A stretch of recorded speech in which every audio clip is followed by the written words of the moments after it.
Chapter 16. A Learned Italian. Seizing in his arms the friend so long and ardently desired, Dante almost carried him towards the window, in order to obtain a better view of his features by the aid of the imperfect light that struggled through the grating. He was a man of small stature, with hair blanched rather by suffering and sorrow than by age. He had a deep-set, penetrating eye almost buried beneath the thick grey eyebrow, and a long and still black beard reaching down to his breast. His thin face, deeply furrowed by care, and the bold outline of his strongly marked features betokened a man more accustomed to exercise his mental faculties than his physical strength. Large drops of perspiration were now standing on his brow, while the garments that hung about him were so ragged that one could only guess at the pattern upon which they had originally been fashioned. The stranger might have numbered 60 or 65 years, but a certain briskness and appearance of vigour in his movements made it probable that he was aged more from captivity than the course of time. He received the enthusiastic greeting of his young acquaintance with evident pleasure, as though his chilled affections were rekindled and invigorated by his contact with one so warm and ardent. He thanked him with grateful cordiality for his kindly welcome, although he must at that moment have been suffering bitterly to find another dungeon, where he had fondly reckoned on discovering a means of regaining his liberty. "Let us first see," said he, "whether it is possible to remove the traces of my entrance here. Our future tranquillity depends upon our jailers being entirely ignorant of it." Advancing to the opening, he stooped and raised the stone easily, in spite of its weight. Then, fitting it into its place, he said, "You removed this stone very carelessly, but I suppose you had no tools to aid you." "Why," exclaimed Dante with astonishment, "do you possess any?" "I made myself some, and with the exception of a file, I have all that are necessary, a chisel, pincers, and a lever." "Oh, how I should like to see those products of your industry and patience." "Well, in the first place, here is my chisel." So saying, he displayed a sharp, strong blade, with a handle made of beechwood. "And with what did you contrive to make that?"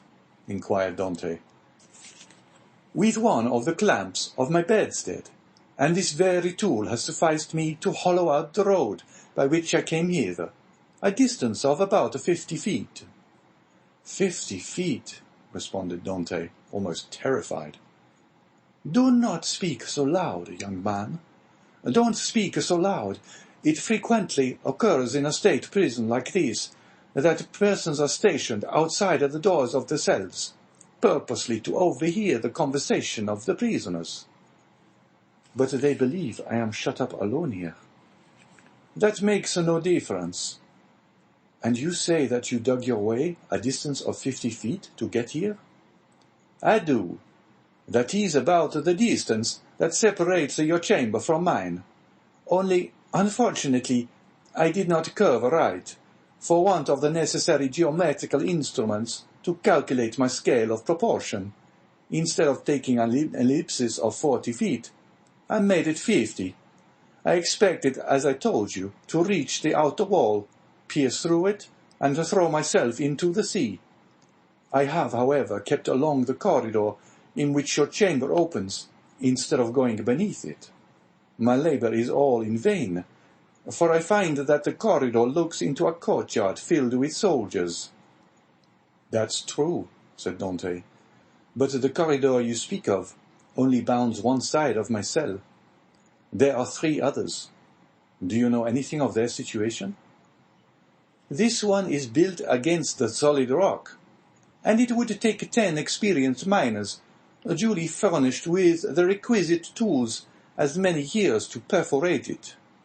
This adjoins the lower part of the governor's apartments, and were we to work our way through, we should only get into some lock-up cellars, where we must necessarily be captured.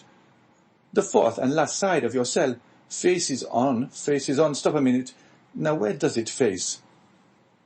The wall of which he spoke was the one in which was fixed the loophole by which light was admitted to the chamber.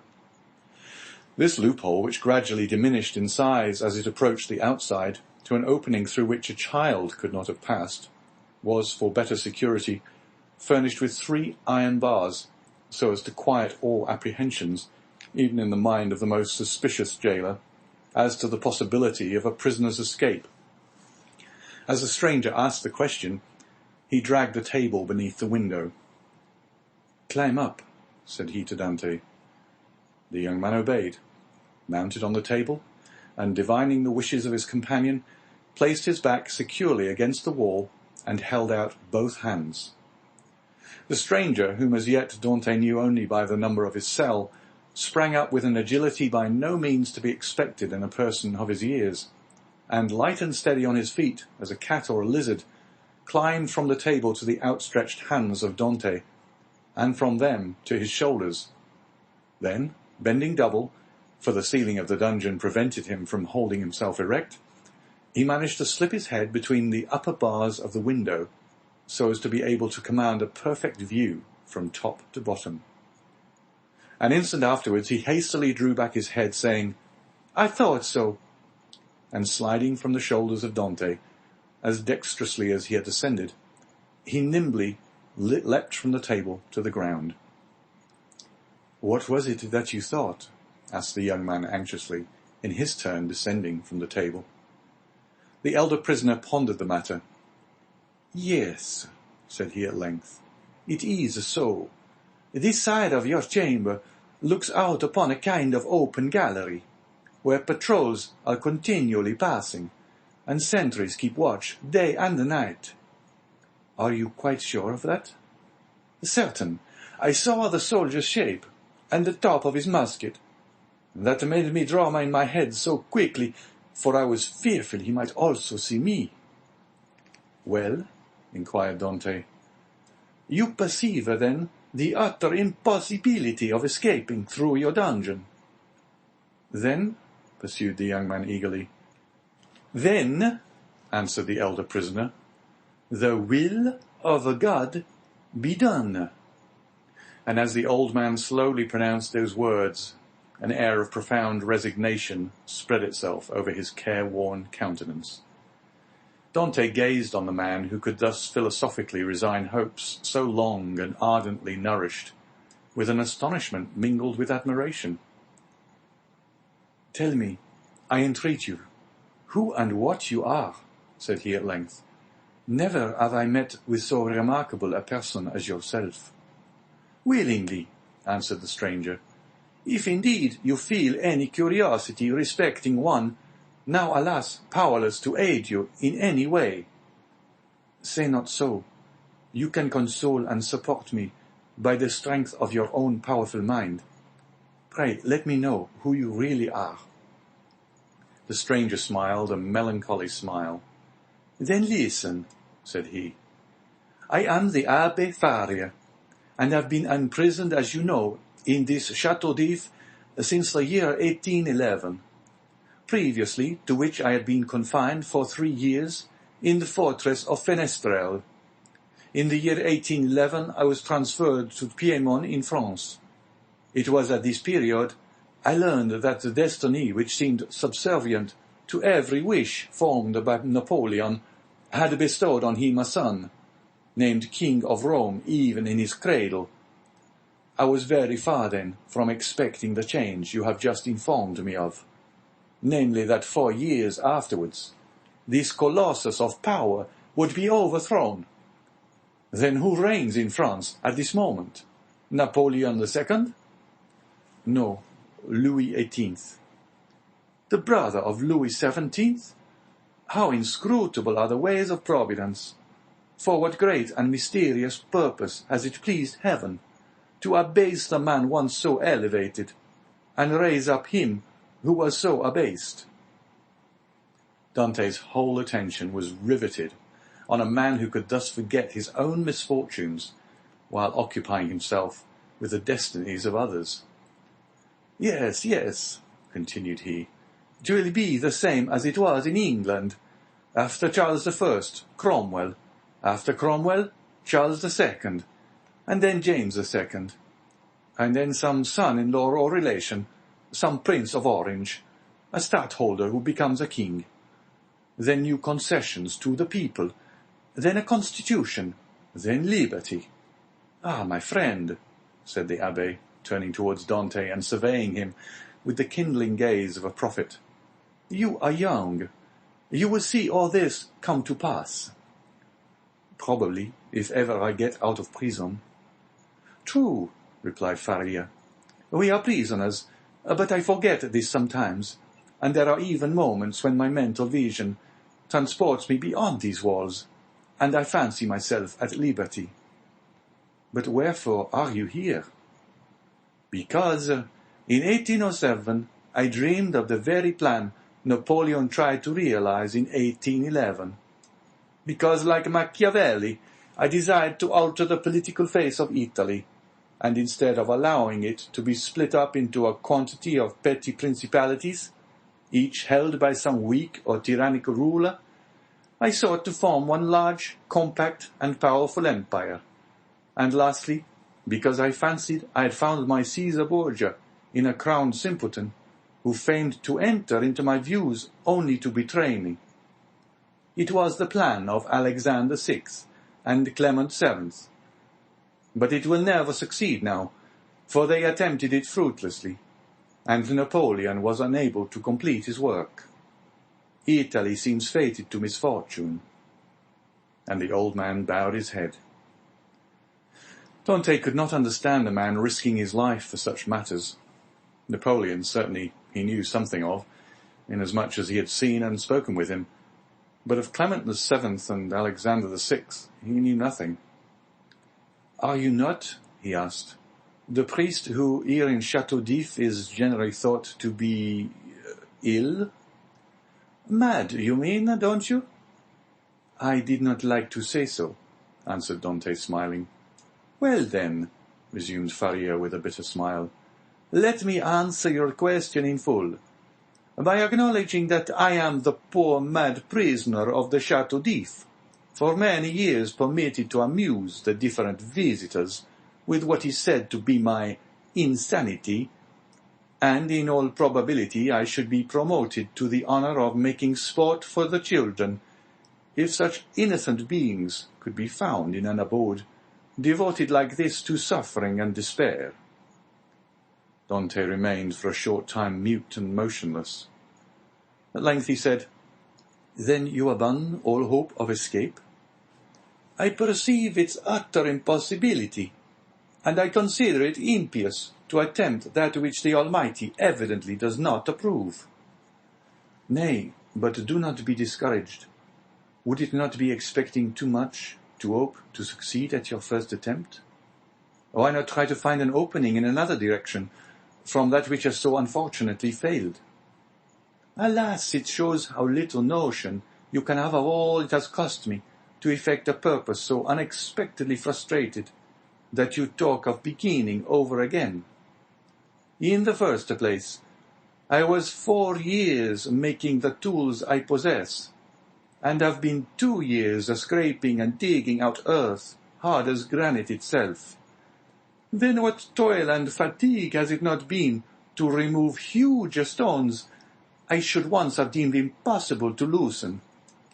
Whole days have I passed in these titanic efforts, considering my labor well repaid, if by night time I had contrived to carry away a square inch of this hard-bound cement, changed by ages into a substance unyielding as the stones themselves. Then to conceal the mass of earth and rubbish I dug up, I was compelled to break through a staircase and throw the fruits of my labor into the hollow part of it.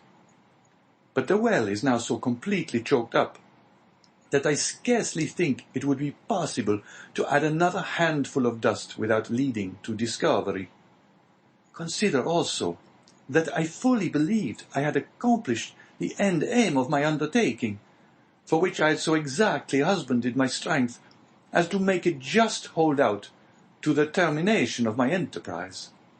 And now, at the moment when I reckoned upon success, my hopes are forever dashed from me, No, I repeat again, that nothing will induce me to renew attempts evidently at variance with the Almighty's pleasure." Dante held down his head, that the other might not see how joy at the thought of having a companion outweighed the sympathy he felt for the failure of the abbé's plans. The abbé sank upon Edmond's bed, while Edmond himself remained standing. Escape had never once occurred to him. There are indeed some things which appear so impossible that the mind does not dwell on them for an instant. To undermine the ground for 50 feet, to devote 3 years to a labour which, if successful, would conduct you to a precipice overhanging the sea, to plunge into the waves from the height of 50, 60, perhaps 100 feet, at the risk of being dashed to pieces against the rocks, should you have been fortunate enough to have escaped the fire of the sentinels, and even supposing all these perils past, then to have to swim for your life a distance of at least 3 miles ere you could reach the shore, were difficulties so startling and formidable that Dante had never even dreamed of such a scheme, resigning himself rather to death.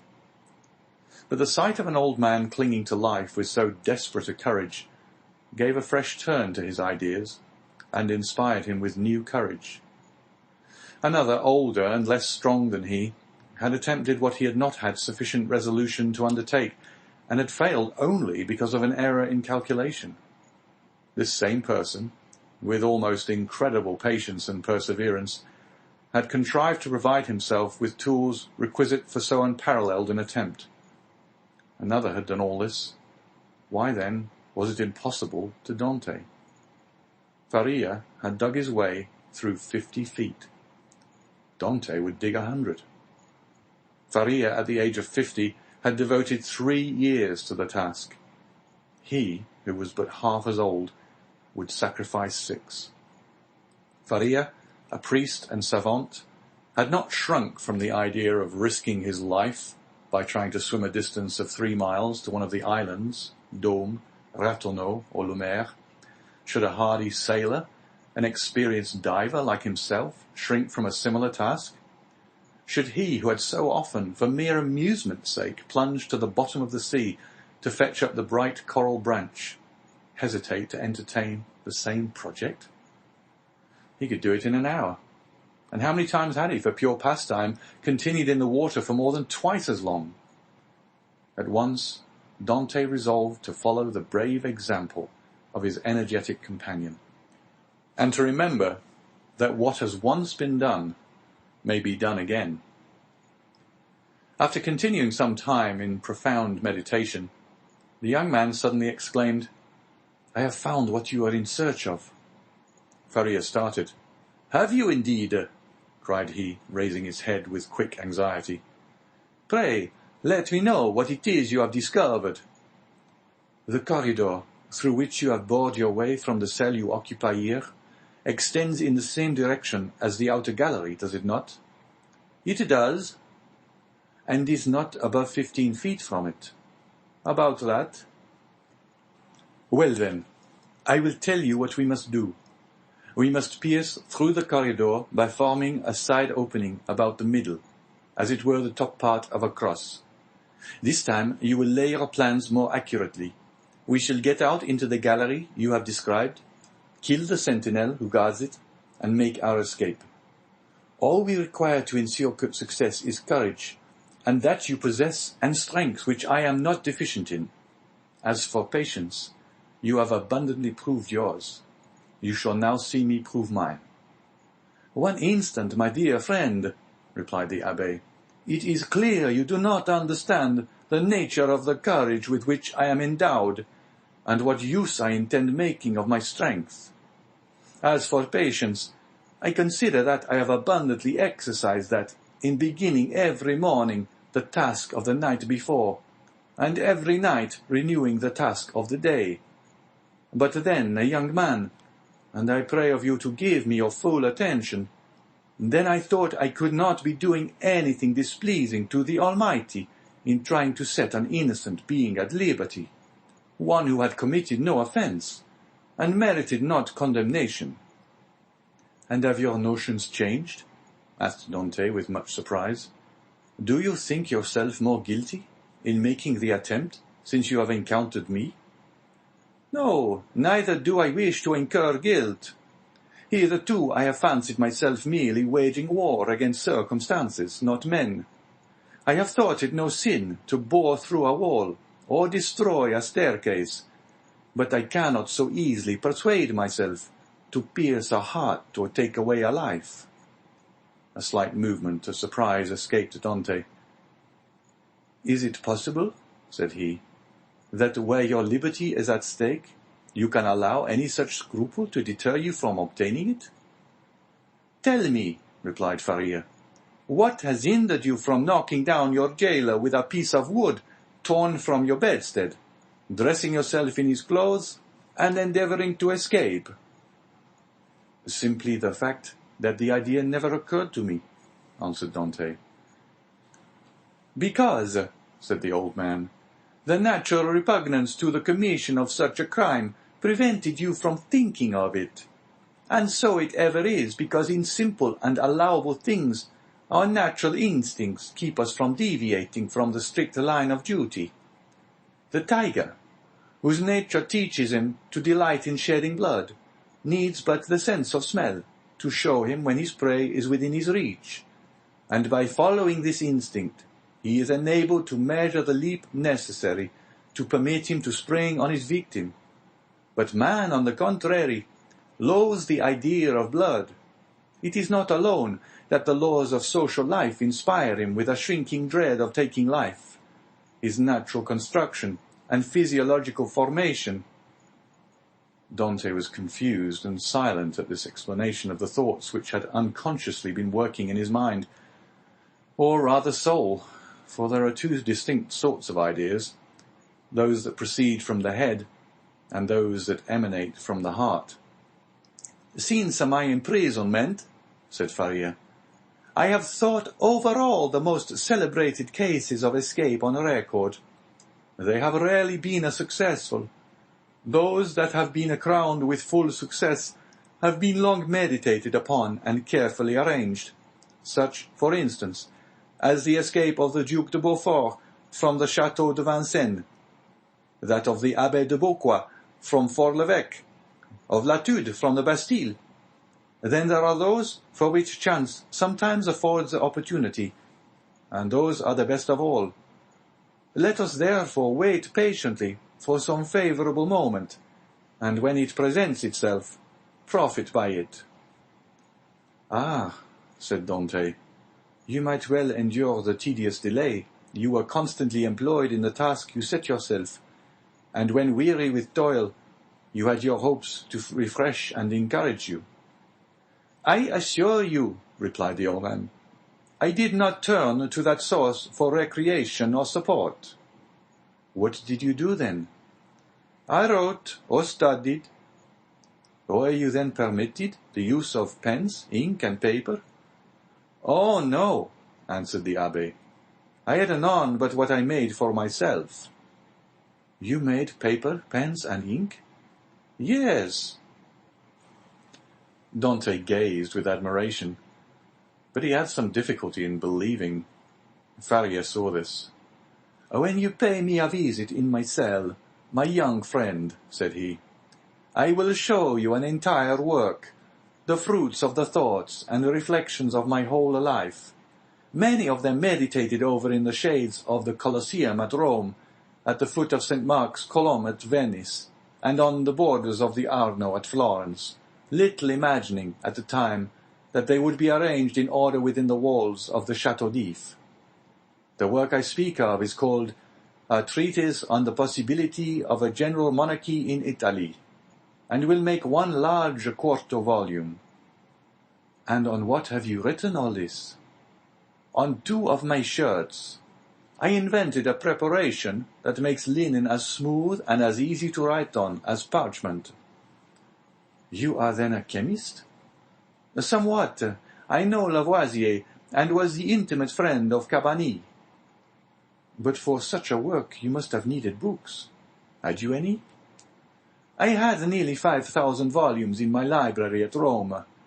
But after reading them over many times, I found out that with 150 well-chosen books, a man possesses, if not a complete summary of all human knowledge, at least all that a man need really know. I devoted 3 years of my life to reading and studying these 150 volumes, till I knew them nearly by heart, so that since I have been in prison, a very slight effort of memory has enabled me to recall their contents as readily as though the pages were open before me. I could recite you the whole of Thucydides, Xenophon, Plutarch, Titus, Livius, Tacitus, Strada, Jonandes, Dante, Montaigne, Shakespeare, Spinoza, Machiavelli, and Bossuet. I name only the most important. You are doubtless acquainted with a variety of languages, so as to have been able to read all these. Yes, I speak 5 of the modern tongues, that is to say, German, French, Italian, English, and Spanish. By the aid of ancient Greek, I learned modern Greek. I don't speak it so well as I could wish, but I am still trying to improve myself. Improve yourself, repeated Dante. Why, how can you manage to do so? Why, I made a vocabulary of the words I knew, turned, returned, and arranged them, so as to enable me to express my thoughts through their medium. I know nearly 1,000 words, which is all that is absolutely necessary, although I believe there are nearly 100,000 in the dictionaries. I cannot hope to be very fluent, but I certainly should have no difficulty in explaining my wants and wishes, and that would be quite as much as I should ever require. Stronger grew the wonder of Dante, who almost fancied it had to do with one gifted with supernatural powers. Still hoping to find some imperfection which might bring him down to a level with human beings, he added, "Then, if you were not furnished with pens, how did you manage to write the word you speak of?" "I made some excellent ones, which would be universally preferred to all others if once known. You are aware what huge whitings are served us on maigre days. Well, I selected the cartilages of the heads of these fishes, and you can scarcely imagine the delight with which I welcome the arrival of each Wednesday, Friday, and Saturday, as affording me the means of increasing my stock of pens. For I will freely confess that my historical labours have been my greatest solace and relief. While retracing the past, I forgot the present, and traversing at will the path of history, I cease to remember that I am myself a prisoner." "But the ink," said Dante. "Of what did you make your ink?" "There was formerly a fireplace in my dungeon," replied Faria, "but it was closed up long ere I became an occupant of this prison. Still, it must have been many years in use, for it was thickly covered with a coating of soot. This soot I dissolved in a portion of the wine brought to me every Sunday, and I assure you a better ink cannot be desired. For very important notes, for which closer attention is required, I pricked one of my fingers, and wrote with my own blood." "And when?" asked Dante. "May I see all this?" "Whenever you please," replied the abbé. "Oh, then let it me directly," exclaimed the young man. "Follow me, then," said the abbé, as he re-entered the subterranean passage, in which he soon disappeared, followed by Dante.